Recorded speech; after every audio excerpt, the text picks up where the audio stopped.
नमस्कार मित्रांनो, इन्फ्रास्केप चॅनलवर तुमचे स्वागत आहे.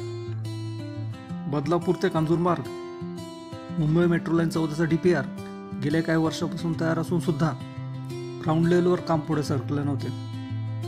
पण बदलापूरकरांचे मेट्रोचे स्वप्न लवकरच पूर्ण होणार आहे. बदलापूर आणि मुंबईला मेट्रोने जोडण्यासाठी मुंबई महानगर प्रदेश विकास प्राधिकरण म्हणजेच MMRDAने एन्व्हायरमेंटल इम्पॅक्ट रिपोर्ट तयार करण्यासाठी ॲडवायझर अपॉइंट करण्याचा निर्णय घेतला आहे. त्यासाठी MMRDAकडून टेंडरसुद्धा इश्यू केला गेला आहे. सध्या बदलापूरवरून कांजूरमार्गला जाण्यासाठी लोकल ट्रेनने कल्याण, डोंबिवली, ठाणे मार्गे फिरून जावे लागते. मेट्रो लाईन 14मुळे बदलापूर ते कांजूरमार्ग दरम्यान एक स्ट्रेट लाईन कनेक्टिव्हिटी मिळेल. ही मेट्रो लाईन 38 किलोमीटर लांबीची असून या मेट्रो लाईनवर 15 स्टेशन्स असणार आहेत.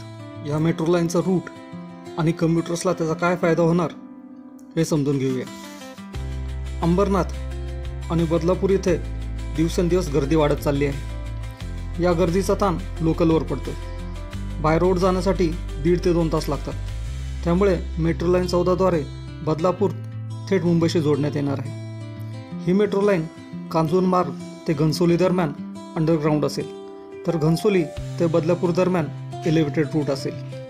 या मेट्रो लाईनचा 4.38 किलोमीटरचा रूट पारसिक हिल भागातून जाणार असून 5.7 किलोमीटरचा भाग ठाणे खाडी परिसरातून जाईल.